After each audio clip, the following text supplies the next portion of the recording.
We're gonna do the Falcon and Winter Soldier, episode 3. We're gonna do a little recap discussion on that. That's a good picture. Yeah. Zemo finally worded the mask for a little hot second. Yeah. I mean, but you know what? For no reason, but they did. Other than He's one of those ones off. where it's like, there's no real reason for his outfit to exist. Yeah, But it's cool. I mean, Like, his comic counterpart. Got to have a costume. well, so, like he's always the most stylish person in every room he's in. Yeah. I remember I picked up a comic one time, and he shows up, and he's got the coat he's wearing is like it's got a white leopard fur collar on it. It's like gold buttons, like. And every time they bring Zemo out, it's like all of his stuff is bespoke and everything. Well, he is a baron. Yeah. So, okay. Falcon Winter Soldier, episode 3. Where we left off episode 2, they found out it was that America, the government was doing experiments on people to recreate the super soldier formula, and I was like, yeah, that makes sense because the formula died, the pure formula died with the scientist who originally created it. He was a German scientist that defected. So once he died, they just had to like put together a formula, and they had to, of course, they needed test subjects, and of course, certain people was they experimented only on black people. And so we got people that still had some strength or whatever, but they was still like Isaiah, what's his name? Isaiah. God, why am I blanking on his last name now? Yeah, well, one of the soldiers who's Isaiah still Thomas.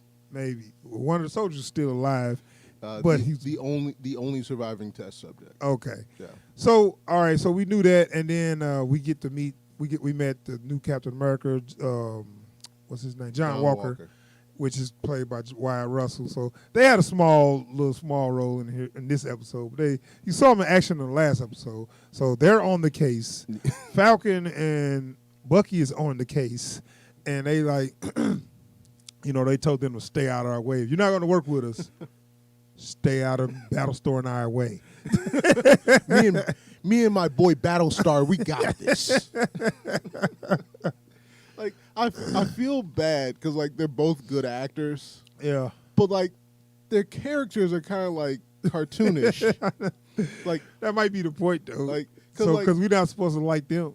I know, but it's like Battlestar isn't even trying to hide the fact that he's just a sidekick.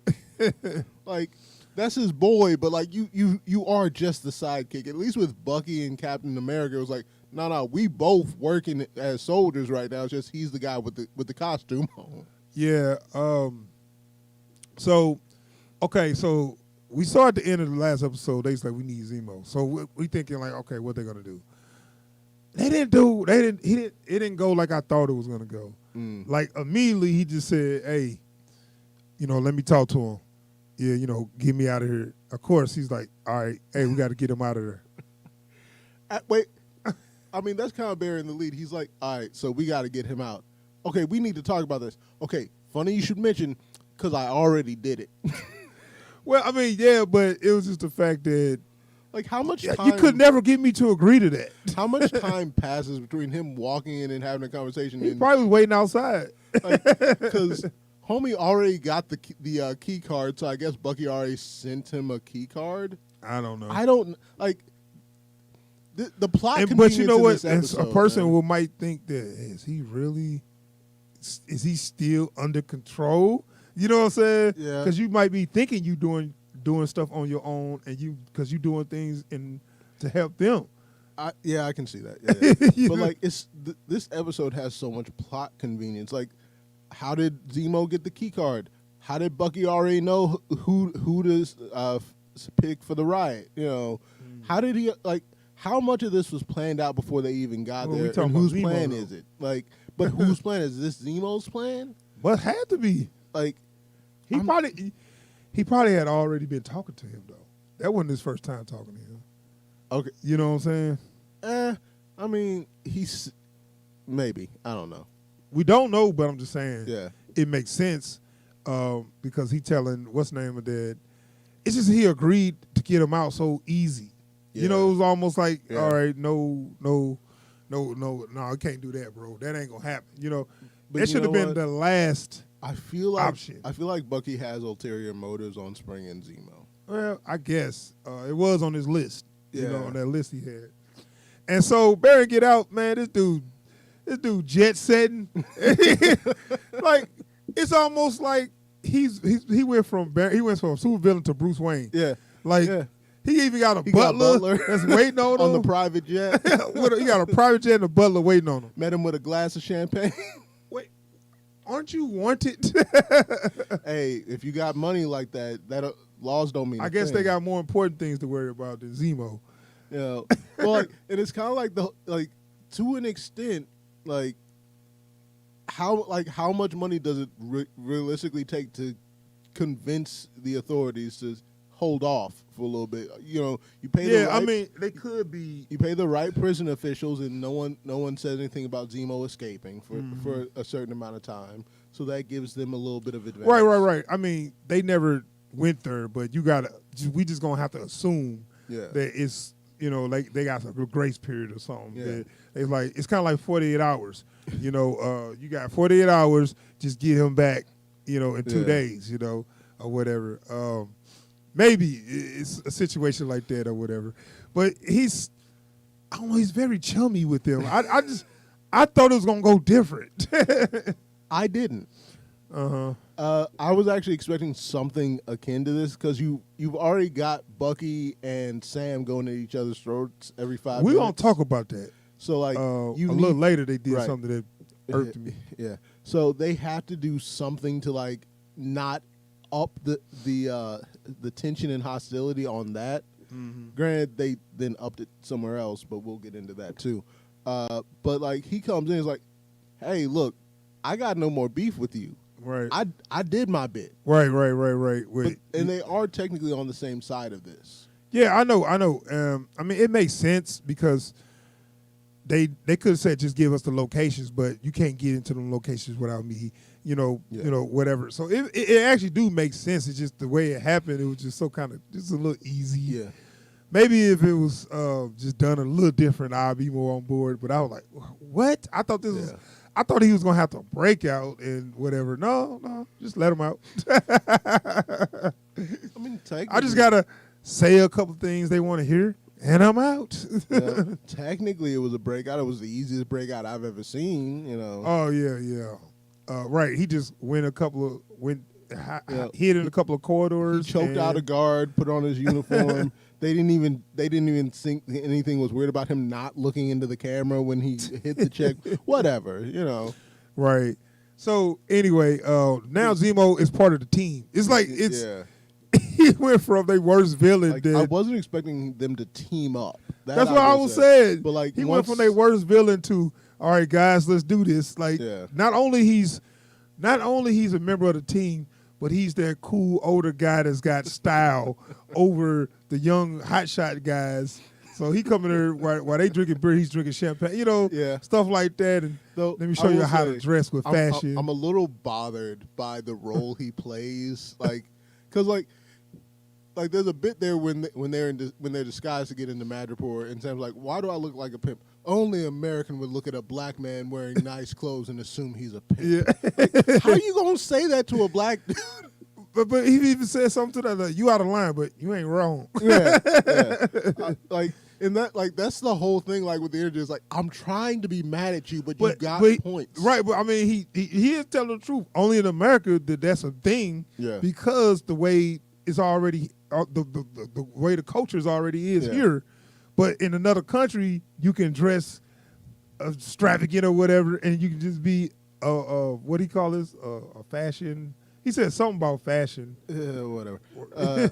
I don't remember everything he said, but like the guy he was supposed to be is apparently like super into clothes and smiling which tiger. He did look like him, so I give him that when he's like he had to stop. Damn, he do look like me. Well, and then I was thinking like, so that guy's supposed to be from Africa, so Sam gonna have to talk with an African accent. He didn't try. No. Spoiler alert: he didn't even try. there was no attempt made. Which I'm like, which I respect. I was about to say yeah, because if he would have came out with some fake ass accent, it would you'd have just made yourself look stupid. And it's like you can't keep your cover if you gonna, you'd be like, why are you talking like that? This dude a cop. Though that was a trying cover. What did they take out of that snake and put in a shot? I don't know. It was something out. They took out the snake. He took some kind of shot with some snake juice in it. Yeah, but he took a piece, something out of the snake and put it in the shot. Man, like immediately I'm like, okay, look. So I'm not Smiling Tiger. Like, I just wanted to get into the bar. He could have been like, yeah, you know what? I'm gonna pass on it today. I'm not. Yeah, I'm not feeling good. Like, when you see him trying, no, you gotta have to drink that. You gotta keep your cover. Yeah, that's. I love these. Yeah.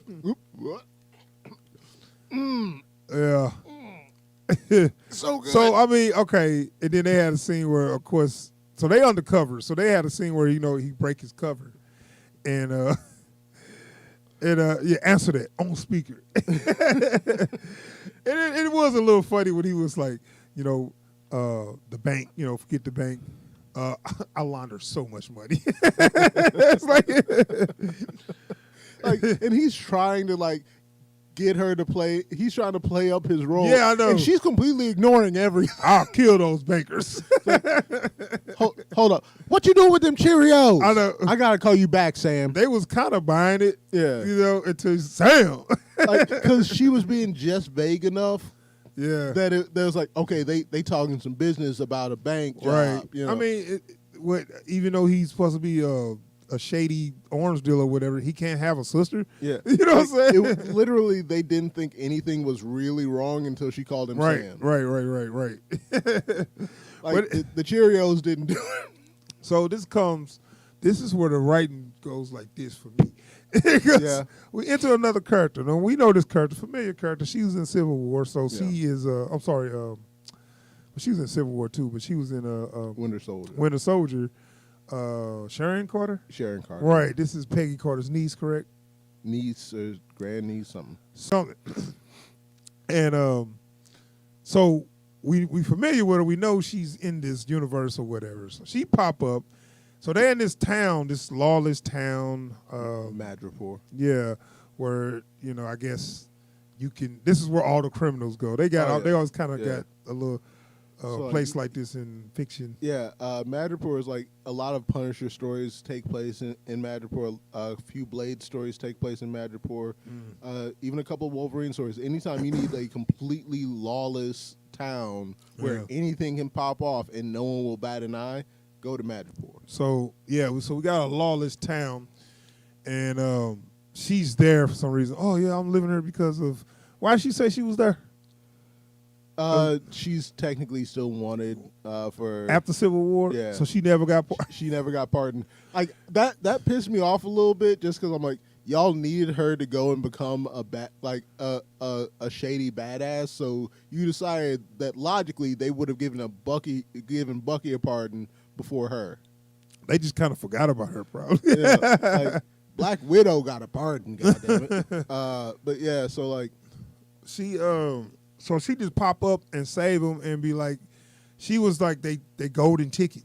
Yeah. It's like no, I'm like no, this is bad writing. This is bad writing. She came in and just did everything they needed her to do, or everything they needed she had, conveniently had, and then it's like, oh, we need a place to lay low. I got a place. Of course you do. We need to find the guy. I'll find him. Yeah. Oh, I know this guy. Hey, look, enjoy the party. I'll come get you when I found the guy. Yeah. So I was upset when she came in. So they didn't even need Zemo. They could have just said, "Hey, what's Sharon doing?" Yeah. I mean, they didn't know. I know, but I'm just saying. Right, but it's just that she was too convenient. All Zemo was their ride to Madripoor. Yeah, and we get some action, some whatever action. She some got Agents of Shield action. That's exactly what it was. That's exactly what it was. You know, and like, don't get me wrong, the fight choreography was pretty good. It was all right.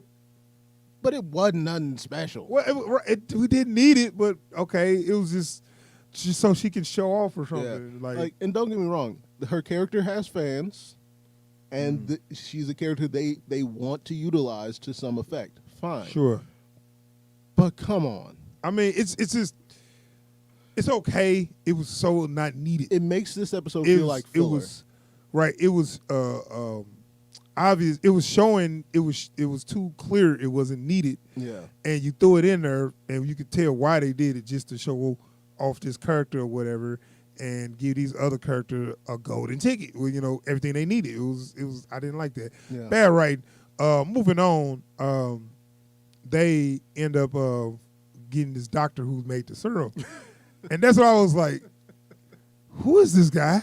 He's got to be probably not an actor. He looked like he's one of the writer, or like he's somebody that just I'm gonna put myself in my own stuff, because the way he was talking, his emotion didn't match what he was going through. Like they wanted to make him a little megalomaniacal, but it feels so weird. It like you know what it is? It's that character who clearly doesn't know what show they're in.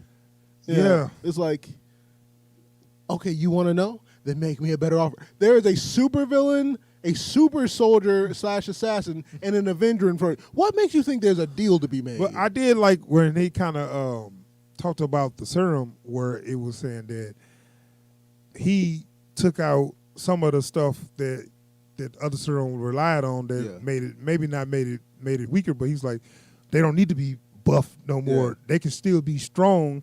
And not because of the Captain America serum, we don't got need, bigger and all that. We don't need all this fancy machinery. We don't need. We don't need to create these Ubermensch 6'5", built like the broadside of a Mack truck. We don't need to do all that. We perfected this. Yeah, and I'm like, that's cool. It made sense why everybody else that had it ain't.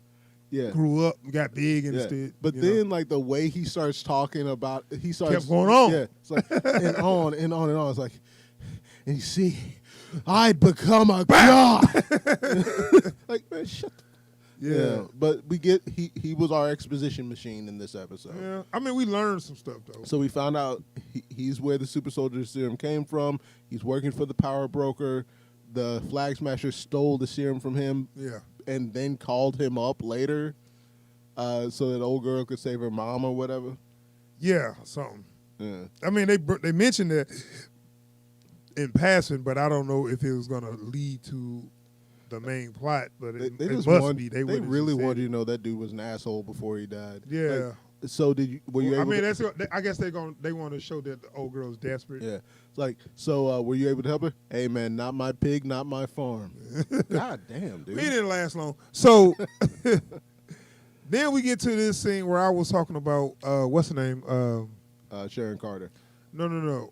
I'm done with her. Oh, okay. Well, she had a little awkward moment. Then at the end, she was leaving, but it seems like maybe they was on something else. I feel like she's working an angle on this. Yeah. And this is just something that happened to intersect for her. Because, I mean, it was a lady waiting for her, and it was like, oh, wait, I thought you was, by yourself. But I guess it's almost like she's still working with an organization, and they know what they're doing. They just helping them. So which would make a lot more sense. I'm getting the feeling she's maybe not as ass out as she claims to be. Yeah, maybe she just helping them. Without them knowing that, her still being wanted is her cover or something. Yeah. She's on the cover or something, which is okay, I guess. Because I wouldn't have trusted them to keep my cover either. So yeah, but no, I was gonna say they had another little action scene, and this is some of the forced humor. They still trying to do that, and it's like, I need to let this go. If we pass this, it's not hitting for me. These two actually, they got some chemistry, but it's not like y'all trying to force. They trying to force that lethal weapon chemistry and where it doesn't work for them. At least not yet. Right, where I don't see it working at all. I just don't see it. It's where they do some action and they try to blend a little comedy in there. I said go left. Well, you said right. on 3, and then the other person go before they count. Stuff like that. It's like you said, go left. You're supposed to go on my all this stuff, and Yeah, this is my biggest problem with that is they're both trained professionals. and they work together plenty of times. And they've worked together on serious stuff before and had no problem. Yeah. Now I get that All of a sudden, that their linchpin was supposed to be Steve, but they're both still trained professionals. They know how to work with people, and they don't need to like the people they work with. I know they crowbarring in those moments This for isn't laughs. This isn't like Steve and Tony clashing. Like you got two people from a military background that are used to working with other operators. They should not have this problem. Once bullets start flying, they should be on mission. Right. I mean, but it's the whole point. Where Lethal Weapon, it worked because one dude was an old veteran, other dude was the young hotshot, and or you could call him a psycho, but right, whatever. But what I'm saying is, one dude he never wanted to run in, and other dude wanted to run and jump. So it was like they was always on 2 separate pages, and that's where the conflict started. But they on the same page pretty much. They they choose not to cooperate with each other. Yeah, but it's forced, and I'm like, don't do this again. It's not funny. Yeah, and I'm getting so tired of it because like it's never a moment where it's allowable. Yeah, it's like at the time when it's time to do some action, just do the action. Y'all ain't got to do this stick. Yeah. We're done with this. Like if y'all want to have a little after action scene, like as a transition of them giving each other hell before we get to the next scene, fine, do you. But while they're in an action scene, I don't need them stopping to yell at each other over how one of them effed up what they were trying to do. Yeah, I know. That's the issue. It's not really working, and they need to stop trying to force those jokes. Yeah. They probably got somebody every day that's going to write. Yeah, a writer will come in and be like, hey, add this to the scene.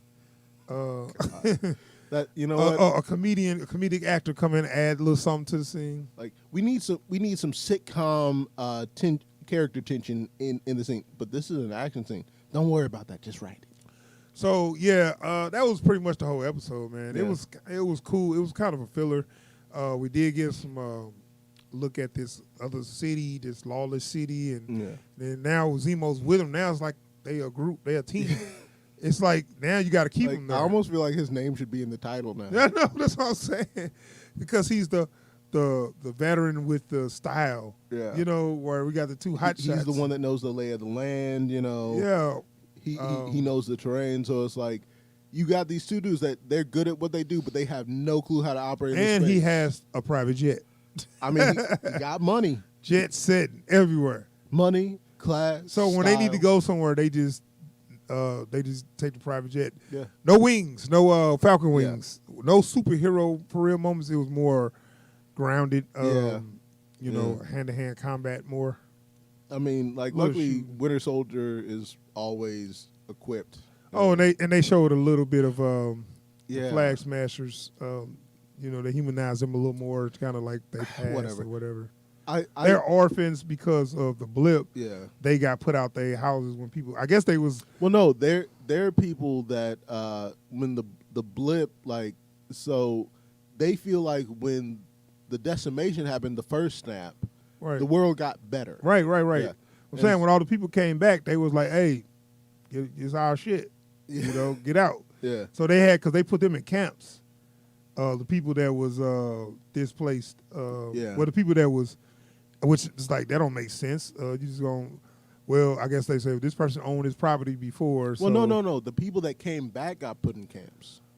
Oh, okay. That's what the was it? So the did she come back then? The GRC is setting up resources for the people that were displaced by that came back from the blip. They don't have nothing, right? And so they're saying that's taking resources away from all the people that stayed. And so since people came back, they've been disenfranchised. Mm. Yeah, so whatever. We'll see what's going to happen with that. But then they show, what's her name, Carly getting a little more violent. Yeah. She killed some people now. Yeah. Completely needlessly. Yeah. Like, I get her ideas to send a message, but it's like, that wasn't anybody, like, worth killing. Yeah, it was just showing you that. You just set off a car bomb.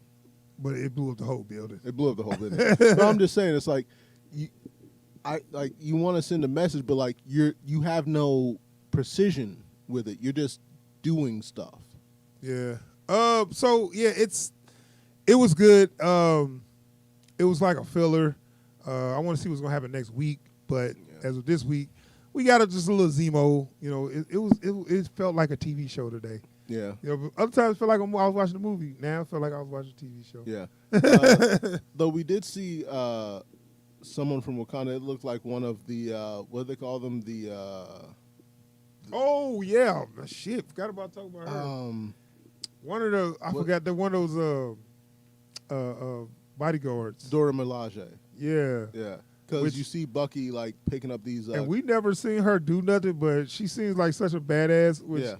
She seemed like a badass because she just walked up and move or be moved. We're like, oh, okay. I don't want to fuck with her. Yeah. Yeah. So like we see her.